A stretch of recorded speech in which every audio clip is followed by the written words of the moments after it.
Día bastante más frío en Santiago y también parece haber bajado la temperatura política en la relación gobierno y oposición. Lo digo básicamente porque la oposición quedó de estudiar la posibilidad de presentar una acusación constitucional contra el ministro del Interior. Sobre este tema y otros partimos conversando en esta edición de Terapia Chilensis. Me acompaña Eliana Rosas y Juan Pablo Larraín. Bienvenido ella y bienvenido él al programa. Muy buenas tardes. Hola, buenas tardes. Muy buenas tardes. ¿Ustedes comparten que la temperatura ha bajado o no? Sí, totalmente. Totalmente. Yo siento que ayer ya partió bajando durante la tarde. Tanto así que creo que las entusiastas declaraciones del ministro Chadwick agradeciendo el gesto de la democracia cristiana era casi provocador, fíjate. Porque la pues lo ha sido, claro, porque no...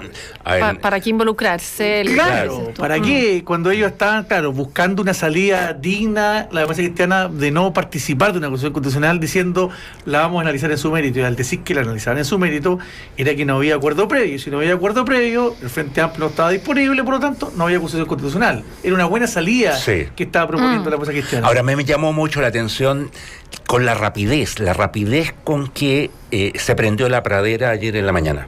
A mí me llamó la atención porque, a ver, mantengamos un poquito las proporciones. No era para tanto. ¿O era para tanto?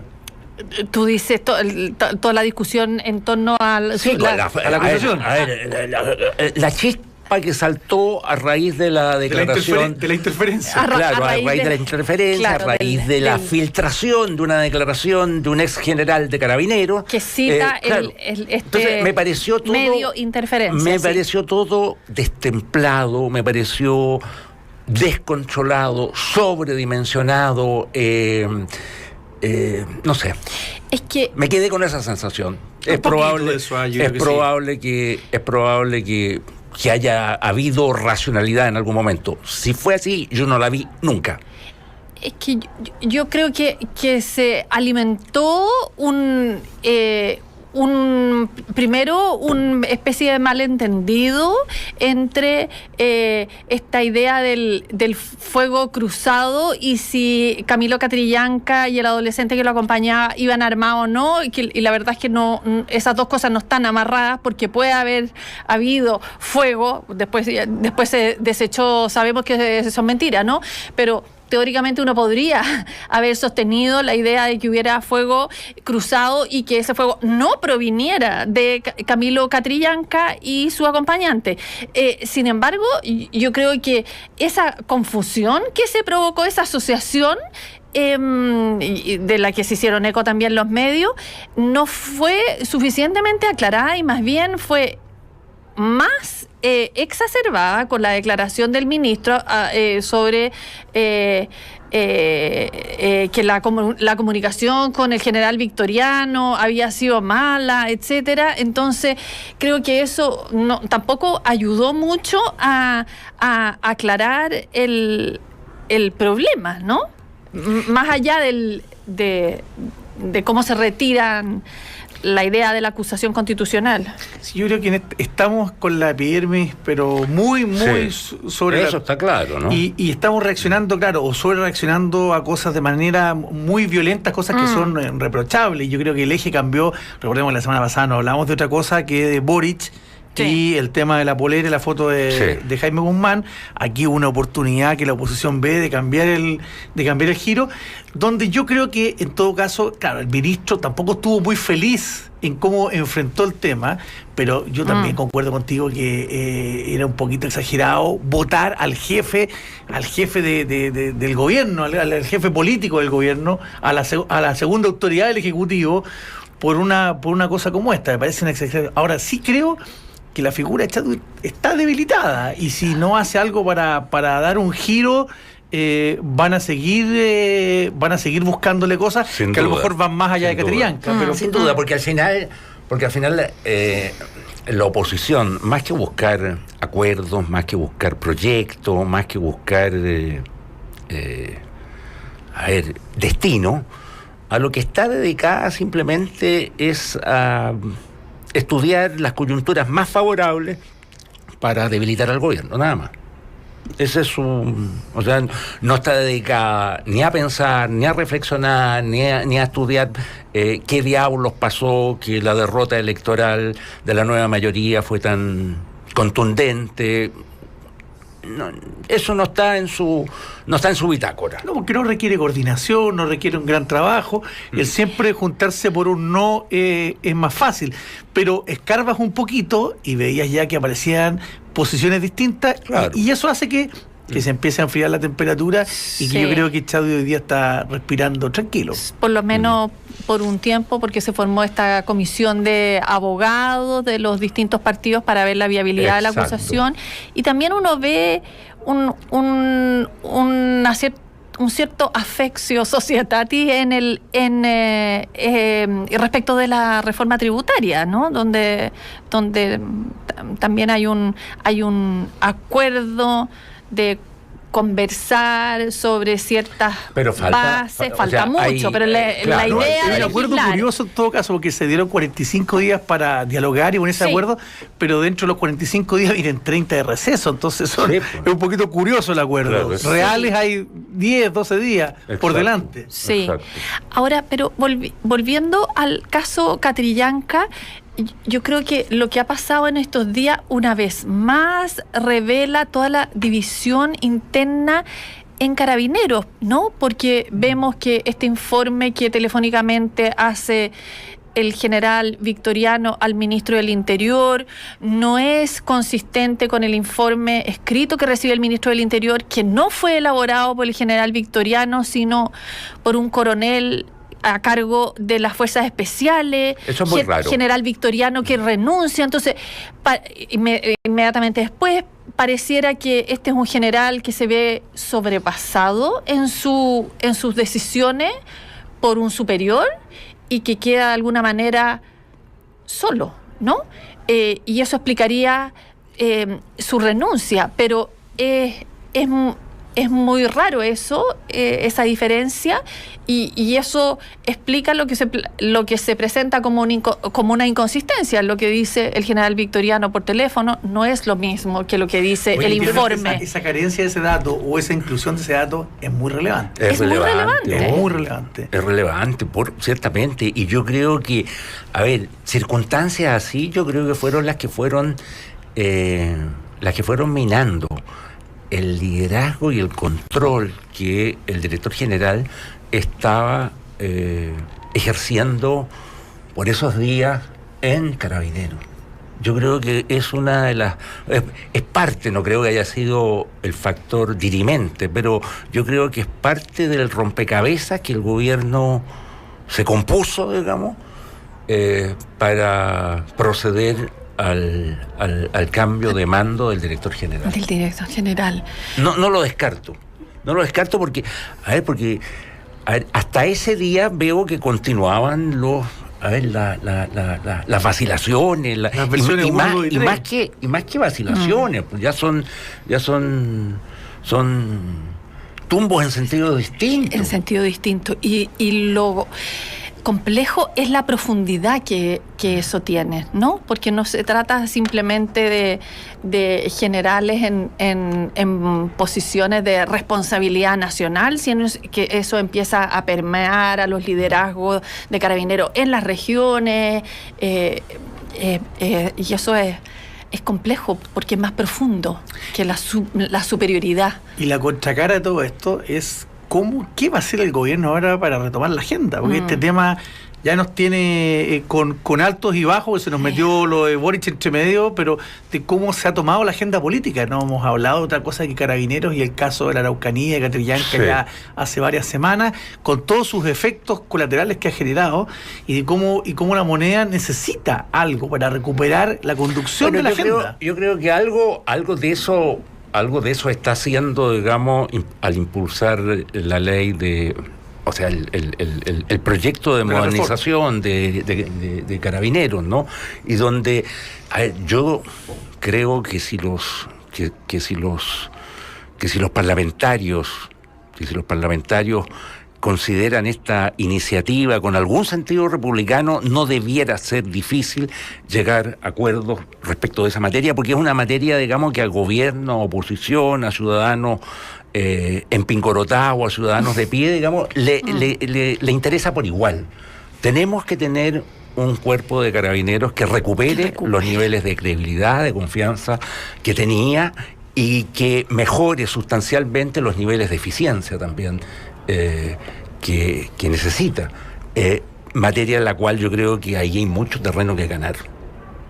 Sí, eso es urgente. Ahora, el otro tema que apareció y que ocupó harto la agenda en estos días y que es un traspié para el gobierno es el nombramiento y posterior renuncia de Fernanda Bachelet y ahora aparece una nueva situación de características, no sé si similares, porque no está atravesado el tema de la remuneración aquí, pero sí el de la juventud,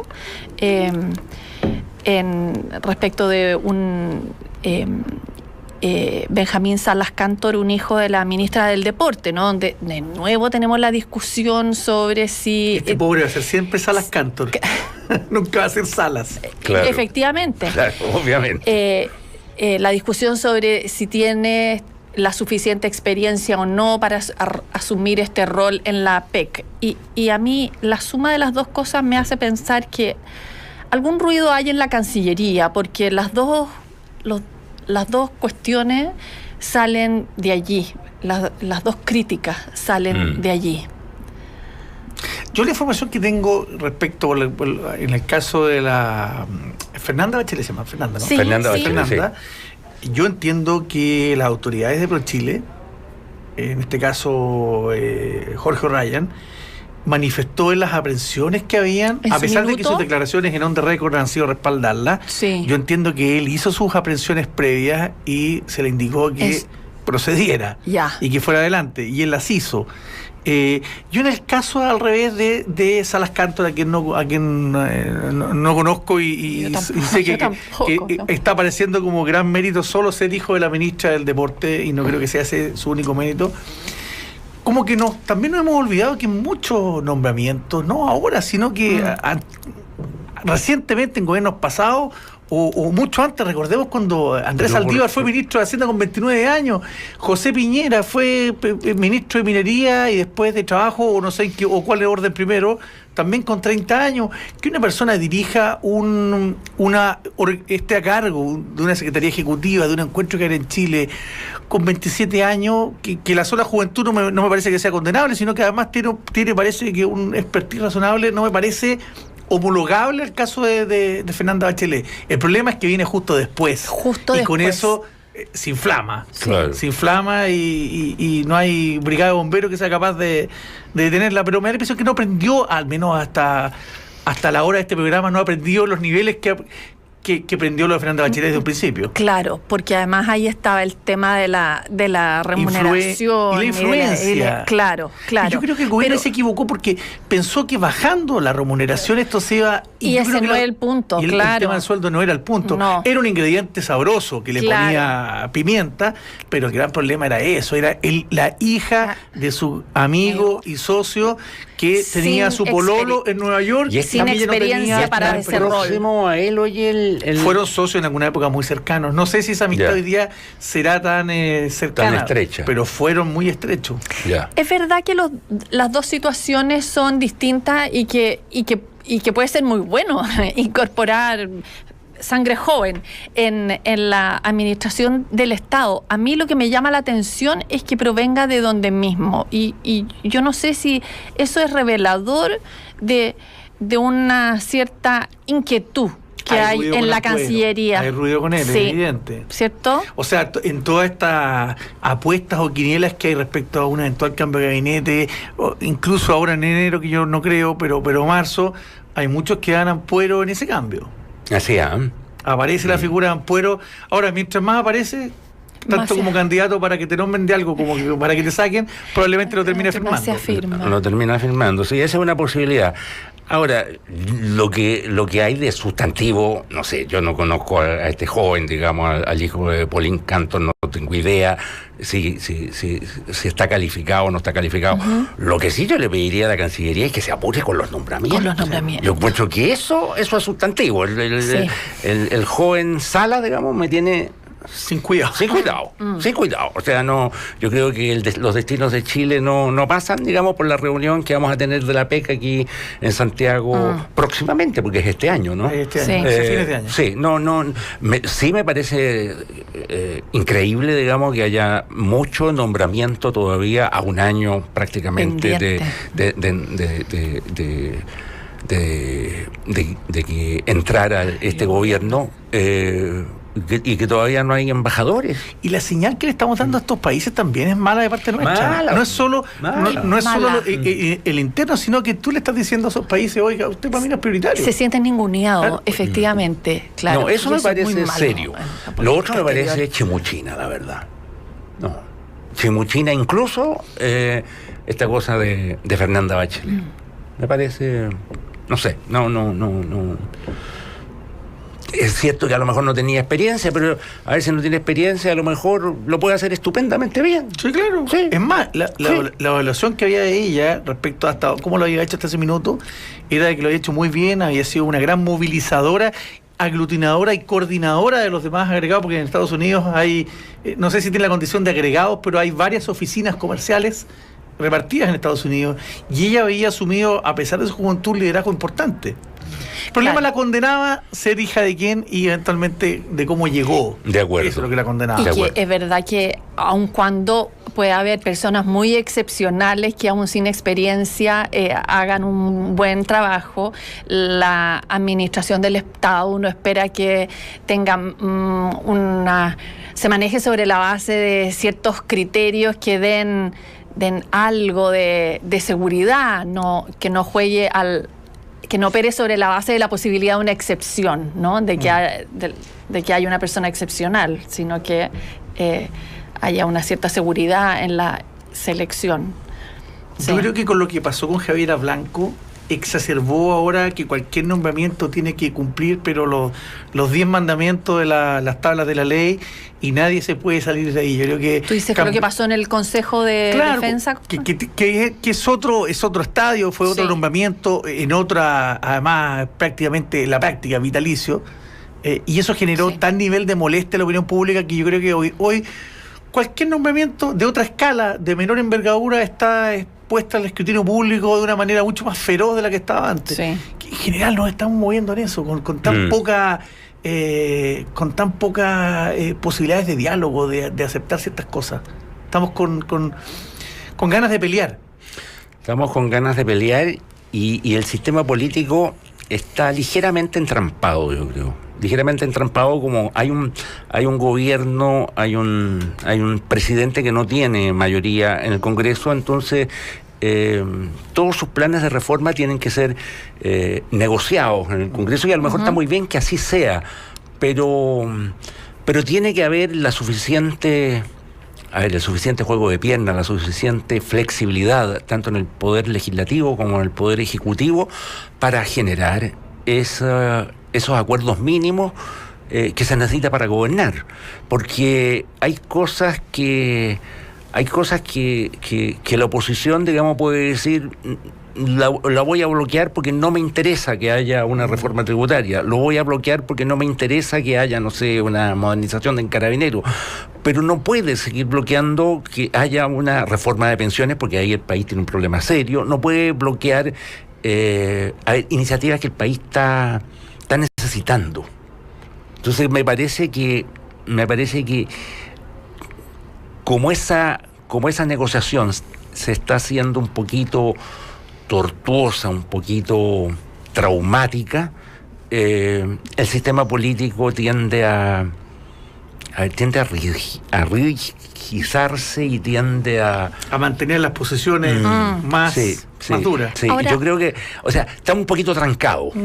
Lo raro es que ese bloqueo ni siquiera se produce directamente respecto de las iniciativas, sino que se genera como distrayendo de los focos que claro, el gobierno se ha propuesto. Hablamos de la polera. Hablamos de la polera, hablamos de Fernanda Bachelet, hablamos de este joven que tú sacas ahora. Es tirar la pelota fuera de la cancha. Claro, entonces, pero no estamos hablando de lo sustantivo.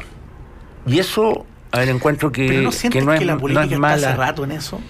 Más allá de esta coyuntura que ha sido fuerte, pero de hace tener rato, un gobierno minoritario en las el cosas Parlamento. nimias son las que se empiezan a tomar la agenda. La anécdota se empieza a tomar la agenda.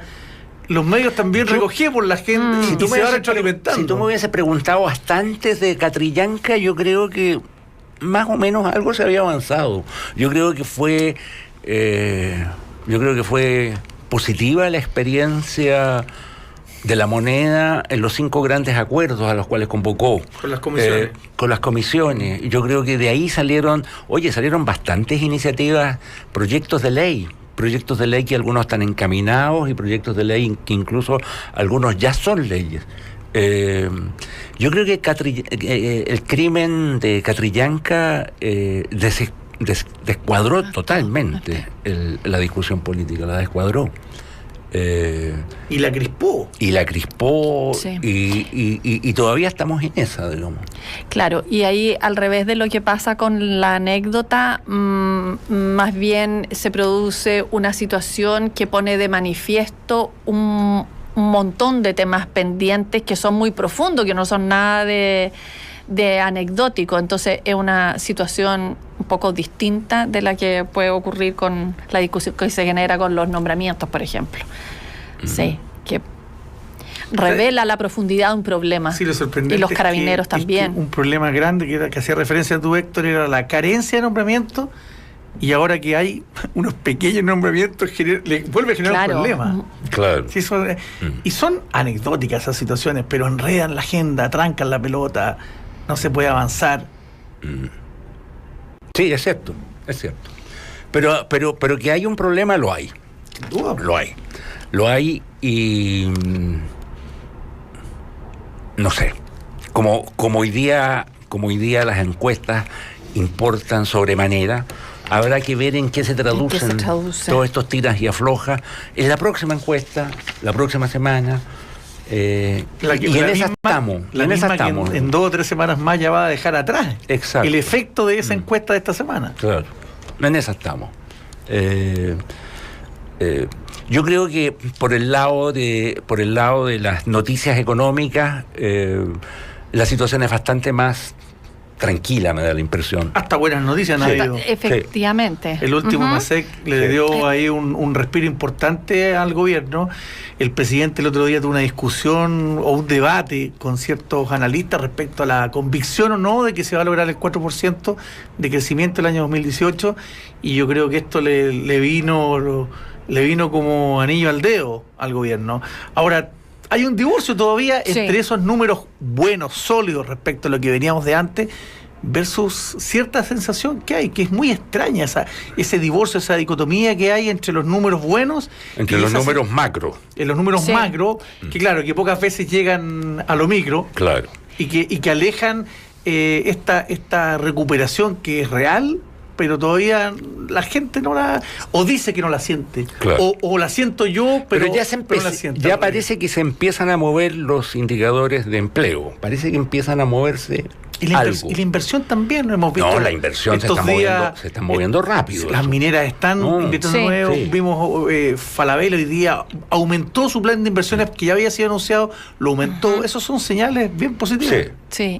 Y lo otro que yo creo que impacta menos a la población, pero que simbólicamente es interesante, yo creo, lo que está pasando con el Ministerio de Ciencia, que hay ahí una carga de expectativa y de tono de futuro y de optimismo que yo creo que es interesante para efectos de la conversación. Es verdad que por el minuto eso es un territorio de un gran signo de interrogación, cómo se va a desenvolver ese ministerio y qué políticas va a impulsar.